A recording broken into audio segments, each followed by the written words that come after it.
everyone. 10 months and one war later, the mighty warship USS Abraham Lincoln is almost home.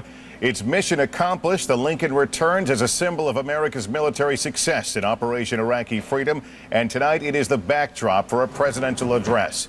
In a moment, from the flight deck of the Lincoln that you're looking at, the Commander-in-Chief, President Bush, will declare an end to the combat phase of the war in Iraq. His speech comes 43 days after the first bombs fell on Baghdad. NBC's Bob Kerr is at the White House tonight with a preview of the president's remarks. Bob, good evening. Good evening to you, Lester. First and foremost, the president will express pride in and have praise for the military's accomplishments and courage. He's going to say about Iraq that there is still difficult work ahead and that work is going to take time. He is going to declare that the liberation of Iraq is a crucial advance in the war against terror. And he is going to say that the U.S. now is committed to freedom, not only in Afghanistan, in Iraq, but will also say that he is committed in a peaceful Palestine. Lester. Bob, thank you. The president, who arrived aboard a Navy combat jet earlier, spent a great deal of time thanking the sailors for their service. You can see many of those sailors joining him tonight on the flight deck for his address. The president about to be announced here aboard the Lincoln.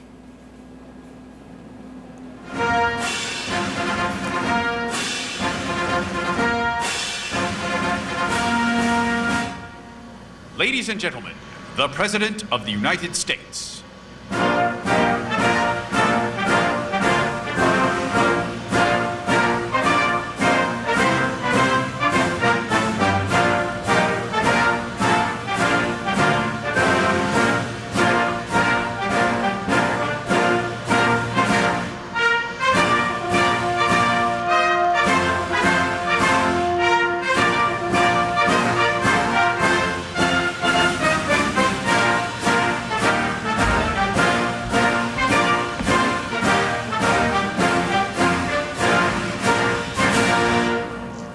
Be seated, please.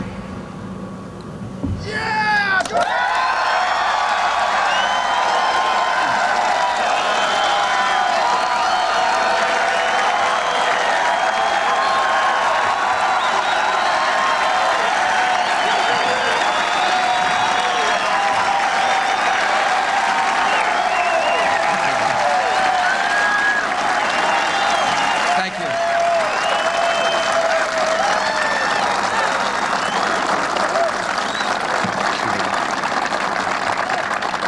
Thank you all very much. Admiral Kelly, Captain Card, officers and sailors of the USS Abraham Lincoln, my fellow Americans, major combat operations in Iraq have ended. In the Battle of Iraq, the United States and our allies have prevailed.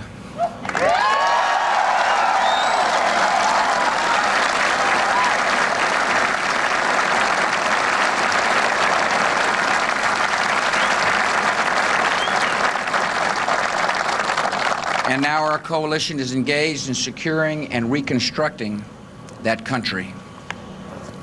In this battle, we have fought for the cause of liberty and for the peace of the world.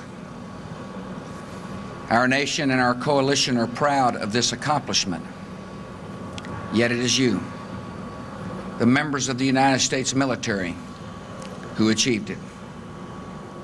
Your courage, your willingness to face danger for your country and for each other made this day possible. Because of you, our nation is more secure. Because of you, the tyrant has fallen and Iraq is free.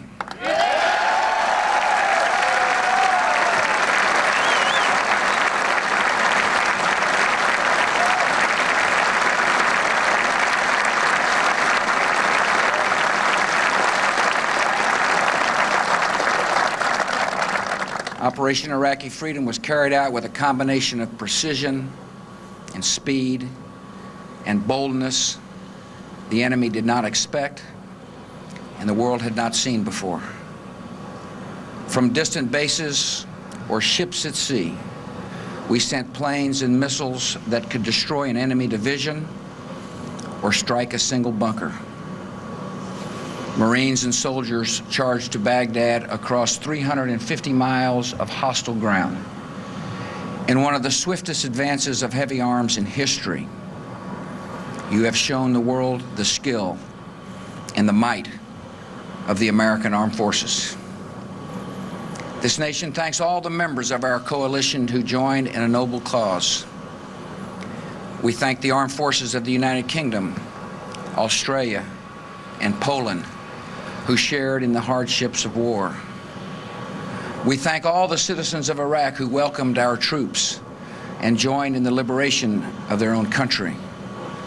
And tonight, I have a special word for Secretary Rumsfeld, for General Franks, and for all the men and women who wear the uniform of the United States. America is grateful for a job well done.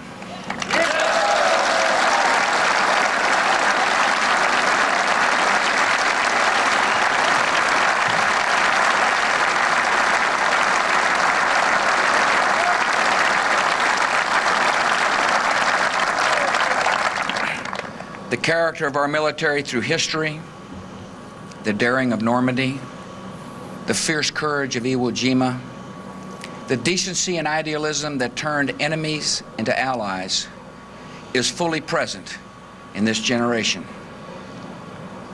When Iraqi civilians looked into the faces of our servicemen and women, they saw strength and kindness and goodwill.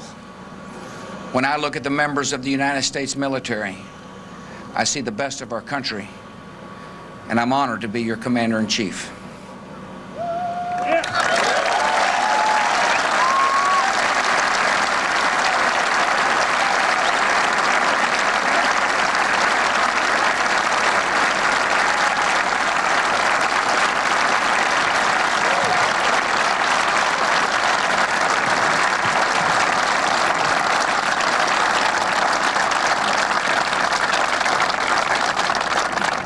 In the images of fallen statues, we have witnessed the arrival of a new era.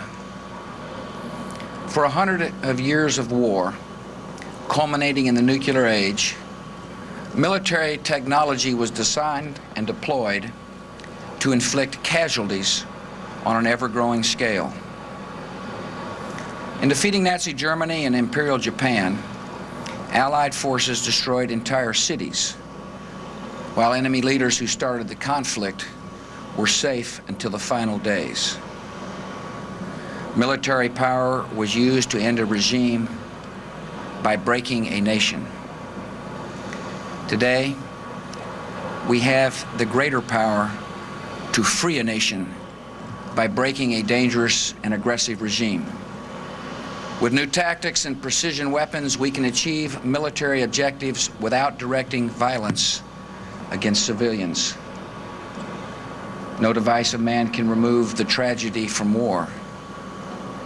Yet it is a great advance when the guilty have far more to fear from war than the innocent.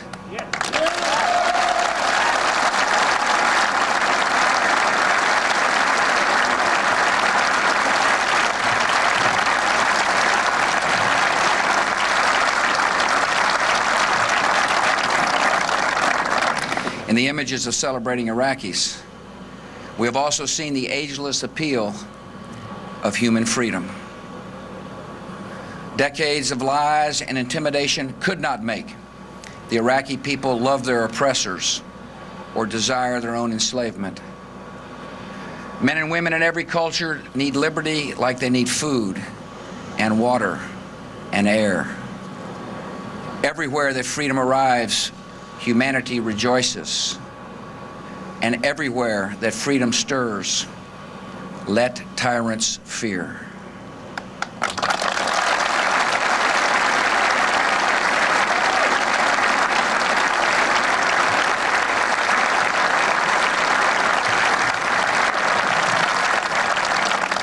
We have difficult work to do in Iraq. We're bringing order to parts of that country that remain dangerous. We're pursuing and finding leaders of the old regime who will be held to account for their crimes. We've begun the search for hidden chemical and biological weapons and already know of hundreds of sites that will be investigated. We're helping to rebuild Iraq. where the dictator built palaces for himself instead of hospitals and schools. And we will stand with the new leaders of Iraq as they establish a government of, by, and for the Iraqi people.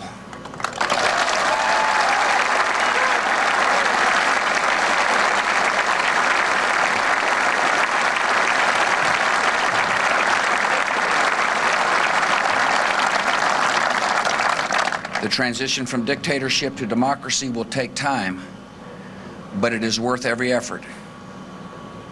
Our coalition will stay until our work is done, and then we will leave, and we will leave behind a free Iraq.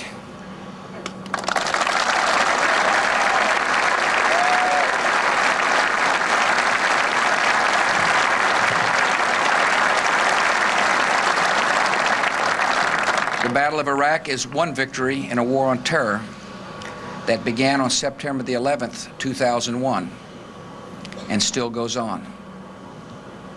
That terrible morning, 19 evil men, the shock troops of a hateful ideology, gave America and the civilized world a glimpse of their ambitions. They imagined, in the words of one terrorist, that September the 11th would be the beginning of the end of America. By seeking to turn our cities into killing fields, terrorists and their allies believed they could destroy this nation's resolve and force our retreat from the world. They have failed.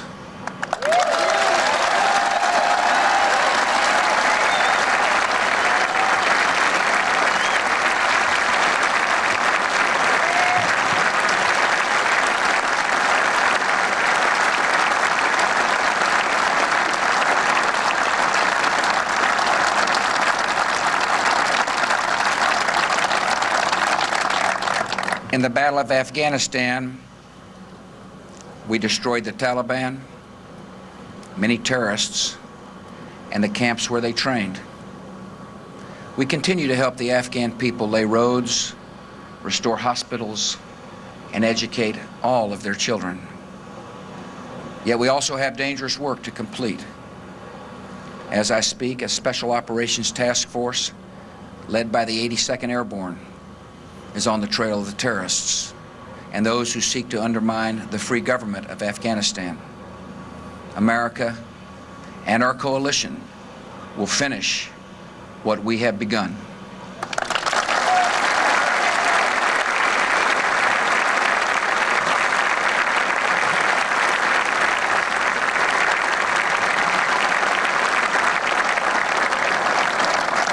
From Pakistan to the Philippines to the Horn of Africa, we are hunting down al-Qaeda killers. 19 months ago, I pledged that the terrorists would not escape the patient justice of the United States.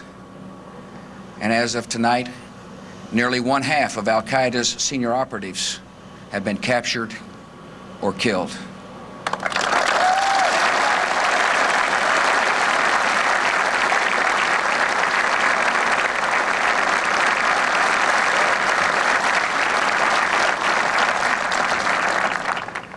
The liberation of Iraq is a crucial advance in the campaign against terror. We've removed an ally of al-Qaeda and cut off a source of terrorist funding. And this much is certain.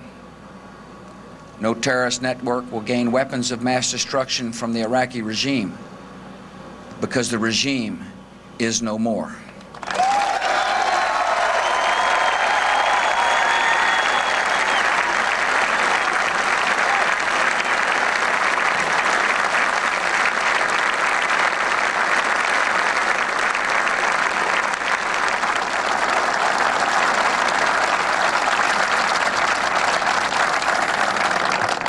In these 19 months that changed the world, our actions have been focused and deliberate and proportionate to the offense. We have not forgotten the victims of September the 11th, the last phone calls, the cold murder of children, the searches in the rubble. With those attacks, the terrorists and their supporters declared war on the United States. And war is what they got.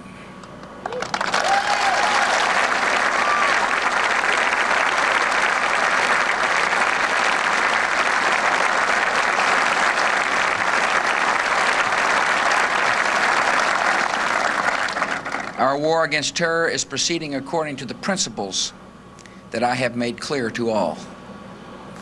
Any person involved in committing or planning terrorist attacks against the American people becomes an enemy of this country and a target of American justice.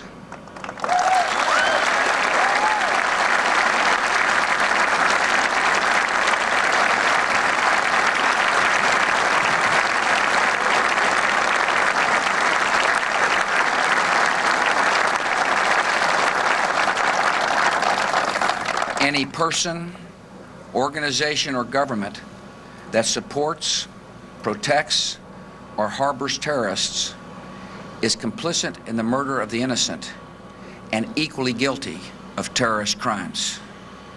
Any outlaw regime that has ties to terrorist groups and seeks or possesses weapons of mass destruction is a grave danger to the civilized world and will be confronted.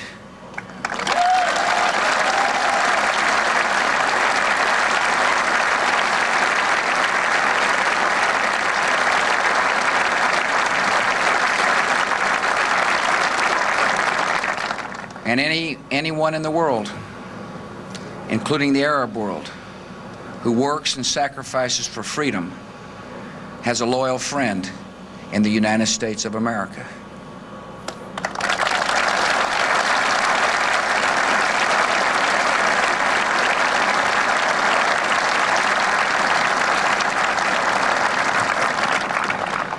Our commitment to liberty is America's tradition, declared at our founding, affirmed in Franklin Roosevelt's Four Freedoms, asserted in the Truman Doctrine and in Ronald Reagan's challenge to an evil empire. We are committed to freedom in Afghanistan, in Iraq, and in a peaceful Palestine. The advance of freedom is the surest strategy to undermine the appeal of terror in the world. Where freedom takes hold, hatred gives way to hope. When freedom takes hold, men and women turn to the peaceful pursuit of a better life. American values and American interests lead in the same direction. We stand for human liberty.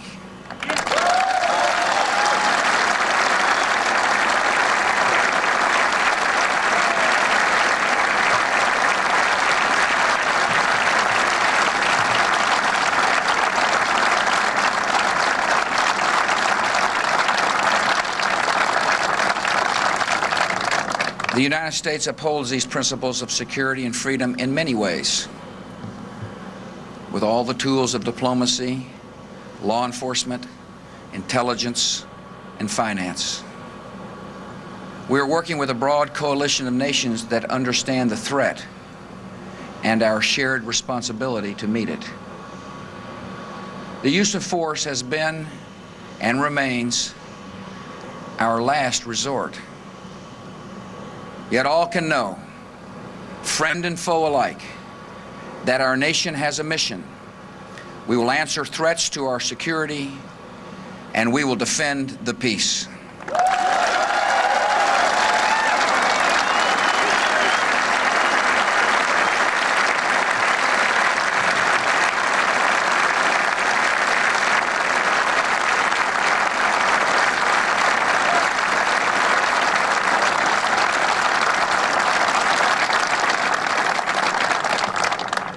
Our mission continues. Al-Qaeda is wounded, not destroyed. The scattered cells of the terrorist network still operate in many nations, and we know from daily intelligence that they continue to plot against free people. The proliferation of deadly weapons remains a serious danger. The enemies of freedom are not idle, and neither are we. Our government has taken unprecedented measures to defend the homeland, and we will continue to hunt down the enemy before he can strike.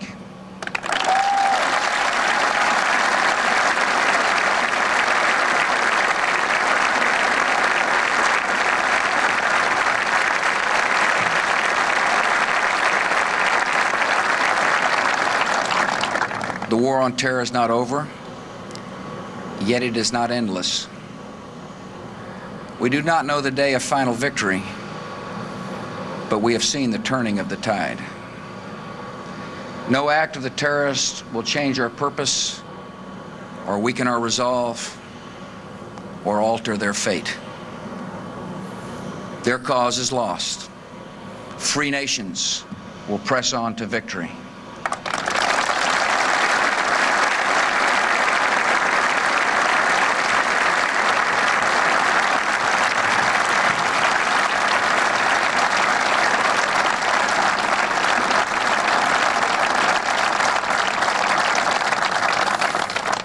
Other nations in history have fought in foreign lands and remain to occupy and exploit. Americans, following a battle, want nothing more than to return home, and that is your direction tonight.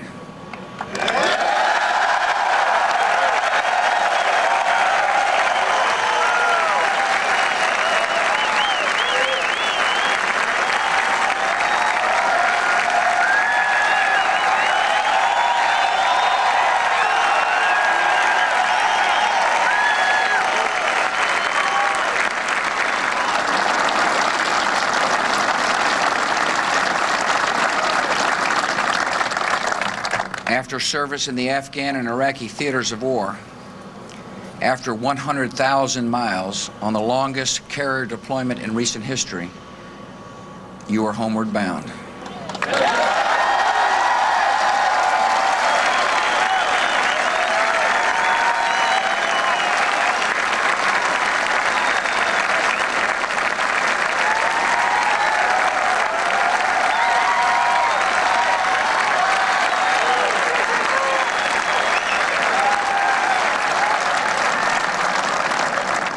Some of you will see new family members for the first time. 150 babies were born while their fathers were on the Lincoln. Your families are proud of you, and your nation will welcome you.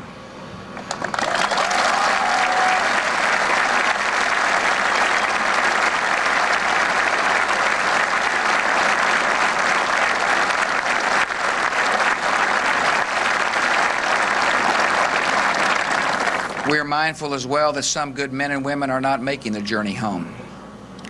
One of those who fell, Corporal Jason Milio, spoke to his parents 5 days before his death. Jason's father said he called us from the center of Baghdad, not to brag, but to tell us he loved us. Our son was a soldier. Every name, every life is a loss to our military, to our nation, and to the loved ones who grieve. There's no homecoming for these families. Yet we pray in God's time their reunion will come. Those we lost were last seen on duty. Their final act on this earth was to fight a great evil and bring liberty to others. All of you, all in this generation of our military, have taken up the highest calling of history. You are defending your country and protecting the innocent from harm. And wherever you go, you carry a message of hope, a message that is ancient and ever new.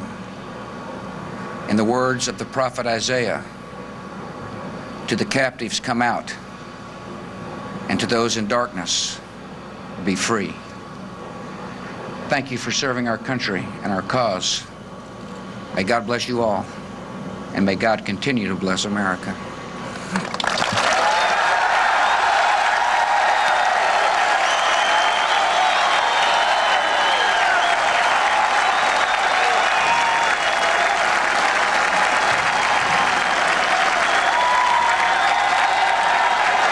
the sun setting over the Pacific Ocean, President Bush, in about a 22-minute long address to the sailors and officers aboard the USS Abraham Lincoln, wrapping up its 10-month-long tour of duty, as the president noted, supporting operations in Afghanistan and later playing such a huge role in Operation Iraqi Freedom. The president announcing right in the first sentence, major combat operations in Iraq have ended. He said this was a single victory in the overall war on terror that began September 11th. He said an ally of al-Qaeda had been removed, and he noted it's a war that continues. We do not know the day of final victory, but we will answer, he says, the threats to our security, and we will defend the peace. The president making the rounds, once again shaking hands as he did earlier today when he made that dramatic landing on board the carrier on a Navy combat jet. Hardball's Chris Matthews joins us right now to give his insight. It was a masterful speech in so many ways. Certainly the setting was quite symbolic. Chris? Well, Lester, it's a spectacular speech, and I think what you saw there was a president who probably the closest identification I've seen since JFK of a commander-in-chief with the troops. I mean, he is one of them. I mean, he proved that tonight, coming in uniform, coming aboard on an F-18, a fighter pilot, almost a fighter pilot, a former one, looking very much like a current one, a commander-in-chief in the flesh, in uniform with the troops. I think that bonding you're seeing right now on that television right now is, to me, the most powerful message of the night. His closeness with the troops. They're cheering for him relentlessly. The smiles on every face in the camera was something you never saw, or at least not in recent history, going back until JFK, to see this kind of love of the troops for their commander-in-chief. These guys would take a bullet for this guy, and I think that's the big message tonight, Lester. Chris, the president clearly drew that linkage between the war in Iraq and the war on terror. That was an issue in dispute up until before the first bombs dropped. Has he successfully turned that corner? Is it now viewed by the American public as all one war? Well, I think that it was always seen by the regular people in the country, not the intellectuals and maybe not the sophisticates even in the Pentagon. The regular people, if you looked at the demonstrations during the war at the Capitol, the big rallies, if you listen to country music, if you heard people speak with their feelings about this war, it has always been a get even for what happened September 11th, a message, like he said tonight, they tried to force us to a retreat, and we beat them. I mean, that is such a powerful message. This is a comeback, and I think it has so much to do with being hit September 11th tonight. Hardball's Chris Matthews. Chris, thank you.